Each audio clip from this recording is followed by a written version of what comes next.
Donc bonjour, je m'appelle Maxime No, je me présente sur le conseil d'administration du MAGICAC à titre d'étudiant cycle supérieur. Donc l'expérience qui justifie cette candidature-là, je me suis impliqué pendant longtemps au sein du MAGICAC, 2 ans au poste de vice-président des affaires pédagogiques et même avant dans mon association de programme en psychologie. Et actuellement, je suis impliqué dans mon association des cycles supérieurs en administration. Donc j'ai quand même une bonne connaissance du milieu étudiant et des principaux enjeux qui les touchent, ce qui va m'amener à prendre des meilleures décisions financières puisque je vais tenir compte du contexte dans lequel l'organisation baigne, c'est une association étudiante, veut pas.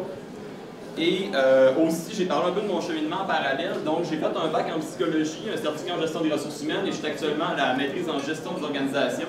Donc, au niveau gestion, j'ai des bonnes compétences qui vont m'amener à prendre, comme je vous l'ai mentionné précédemment, des bonnes décisions financières pour veiller au bien-être de l'association étudiante et de ses intérêts financiers.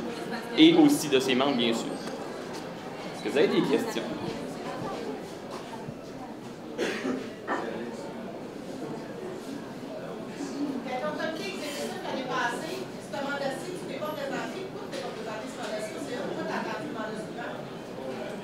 Donc, je voulais prendre un certain recul avant de me réimpliquer directement au conseil d'administration. C'est important, après 2 gros mandats à l'exécutif, qui est quand même très demandant mentalement, de prendre du recul. Maintenant, je suis rendu à la maîtrise en administration, je vois quand même que j'ai quelque chose à apporter au niveau du conseil d'administration.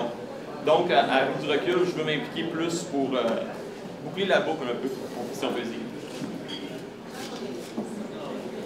Question, supposons que le conseil d'administration a à prendre une décision qui n'est pas nécessairement populaire dans le milieu étudiant et que, par exemple, que la représentante de l'association des étudiants en art qui est engueulée à propos de cette prise de décision-là. Comment vas-tu gérer ce conflit-là?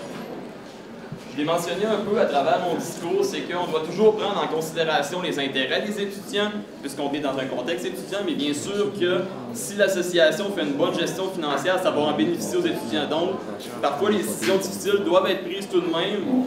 Et au niveau de la gestion de conflit, je pense que M. Bélanger peut savoir que je suis quand même capable de dealer avec ça jusqu'à un certain point et d'être très, je trouve pas le mot, très compréhensif. Vous avez d'autres questions?